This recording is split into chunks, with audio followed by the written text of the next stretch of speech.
wabarakatuh. Perkenalkan, nama saya Hilmi Firmansyah. Di sini saya sebagai perwakilan dari kelompok 5. Saya akan mempresentasikan mengenai topik pemodelan yang diangkat oleh kelompok 5, yaitu pemodelan persaingan antara dua partai kampus di suatu universitas. Kelompok 5 sendiri terdiri dari Mbak Putri, Avel, Vina, saya sendiri, Rifki, Devani, dan juga Michelle. Nah, yang pertama latar belakang memilih topik tersebut. Kita tahu bahwa di dalam dunia politik secara umum, langkah yang paling penting adalah memperhatikan jumlah anggota dari masing-masing partai. Alasannya adalah jika dilihat dari sisi partai politik, partai yang anggotanya cenderung lebih banyak, maka akan cenderung memenangkan pemilihan calon yang diangkat dari partai tersebut. Hal ini karena anggota dari suatu partai akan memilih calon yang diangkat dari partai tersebut, sehingga jumlah dari suatu partai yang lebih banyak dibandingkan partai lain, maka jumlah vote untuk calon yang diangkat oleh partai tersebut akan lebih banyak dibanding vote untuk calon lain.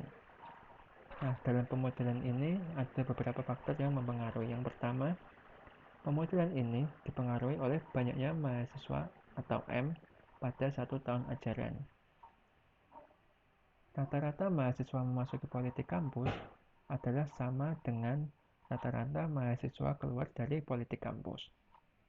Terdapat juga partai independen I, di mana adalah mahasiswa yang secara sadar ataupun tidak sadar termasuk di politik kampus, namun tidak mempunyai partai. Pemodelan ini juga dipengaruhi oleh jumlah anggota awal pada partai A, partai B, dan partai independen I. Asumsi yang digunakan dalam pemodelan ini adalah semua mahasiswa atau M termasuk ke dalam politik kampus, sehingga M merupakan partai I ditambah partai A ditambah partai B. Mahasiswa yang memasuki politik kampus bermula di partai independen. Mahasiswa yang keluar dari partai politik A ataupun B tetap masuk ke dalam sistem politik kampus, serta dapat kembali ke partai A atau B melalui partai independen. Tidak ada mahasiswa yang pindah atau dikeluarkan dari kampus sehingga nilai M tetap atau tidak berubah. Pemodelan ini juga hanya berlaku untuk satu periode jabatan presiden mahasiswa atau selama 1 tahun. Misalkan Universitas X harus memiliki satu lingkungan seperti gambar berikut. Ini terdapat satu lingkungan, tidak ada wilayah di luar lingkungan tersebut. Untuk pemodelannya, yang pertama kita menentukan variabelnya. Lambda menyatakan rata-rata mahasiswa memasuki atau keluar dari politik kampus.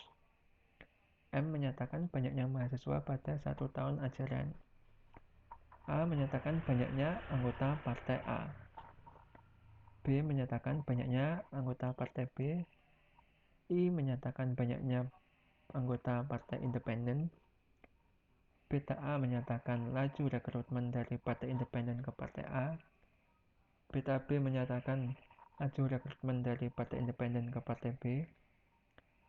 Alfa A menyatakan laju rekrutmen dari partai B ke partai A. Alfa B menyatakan laju rekrutmen dari partai A ke partai B. A per M menyatakan probabilitas bertemu mahasiswa dengan anggota partai A. B per M menyatakan probabilitas bertemu mahasiswa anggota partai B. Untuk diagramnya diperoleh sebagai berikut. Pertama, ada seorang mahasiswa dengan laju memasuki politik kampus sebesar lambda. Dia akan pertama kali memasuki ke partai independen atau I. Juga ada laju keluar dari partai politik yaitu politik kampus yaitu sebesar lambda I. Pada saat di partai independen, dia dapat memilih untuk ke partai A ataupun ke partai B. Apabila dia memasuki partai A, maka diperoleh lajunya sebesar beta A dikali I dikali A per M Apabila dia memilih ke partai B, diperoleh lajunya sebesar beta B dikali I dikali B per M. Dari partai A, dia dapat beralih ke partai B dengan laju alfa A dikali B dikali A per M, dan sebaliknya, dari partai B dapat beralih ke partai A dengan laju alfa B dikali A dikali B per M. Ada juga laju keluar dari partai politik kampus untuk A dengan laju lambda A, dan untuk B dengan laju lambda B. Diperoleh persamaan diferensial untuk modelnya, yaitu dA per dt, yaitu beta A dikali I kali A per M ditambah alfa A dikali B dikali A per M dikurangi lambda A dikurangi alfa B dikali A dikali B per M. dB per dt yaitu beta B dikali I dikali B per M ditambah alfa B dikali A dikali B per M dikurangi lambda B dikurangi alfa A dikali B dikali A per M. dI per dt yaitu lambda M dikurangi lambda I dikurangi beta B dikali I dikali B per M dikurangi beta A dikali I dikali A per M. Sehingga output dari pemodelan kita yaitu diharapkan bahwa kita ingin mencari tahu prediksi siapakah yang akan memenangkan pemilihan presiden mahasiswa melalui banyaknya anggota partai politik kampus. Diperoleh pula grafiknya seperti gambar tersebut. Apabila ada partai A dan partai B dengan waktu T, maka semakin lama anggota partainya akan semakin naik ataupun turun, tergantung laju yang didapatkan. Perlu diperhatikan pula bahwa pemodelan ini hanya berlaku selama 1 tahun jabatan atau selama 1 tahun kepengurusan presiden mahasiswa. Nah, untuk menguji apakah model ini cocok atau tidak, kita mencoba mencari responden melalui Google Form dengan deskripsi, yaitu asumsikan bahwa di UGM ada 6 partai kampus, yaitu Partai Bundaran, Partai Sayang Mama, Partai Sri Kandi, Partai Gotong Royong, Partai Future Leader Party, dan juga Partai Kampus Biru. Selain itu juga terdapat Partai Independen I, yang berarti seseorang tidak masuk ke dalam 6 partai sebelumnya. Dari 6 partai tersebut, kita asumsikan dikategorikan menjadi 2 partai, yaitu Partai A dan Partai B, dengan rincian Partai A terdiri dari Partai Bundaran, Partai Sayang Mama, dan juga Partai Sri Kandi. Partai B terdiri dari Partai Gotong Royong, Partai Future Leader Party, dan Partai Kampus Biru. Diperoleh datanya yaitu terdapat 56 responden dengan persebarannya berikut. Seperti grafik ini kita ketahui bahwa Partai A sebesar 11 orang, Partai B sebesar 9 orang, Partai Independen sebesar 36 orang.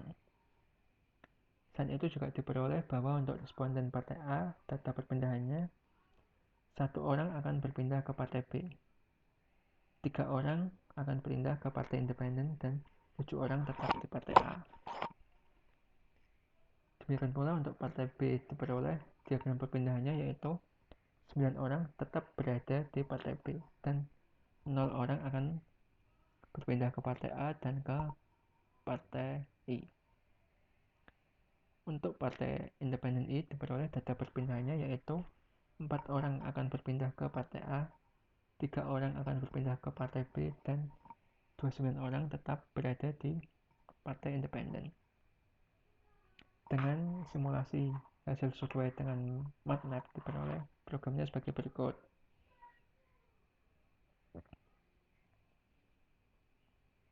Dari data yang kita dapatkan yaitu M sebesar 56 dengan rincian A 11 orang, B 9 orang, I 36 orang, dan juga beta A 1 per 9, beta B 1 per 12, alfa A 0, alfa B 1 per 11, dan lambda 3 per 20. Dengan program MATLAB untuk T 1 tahun atau 365 hari diperoleh grafiknya seperti ini.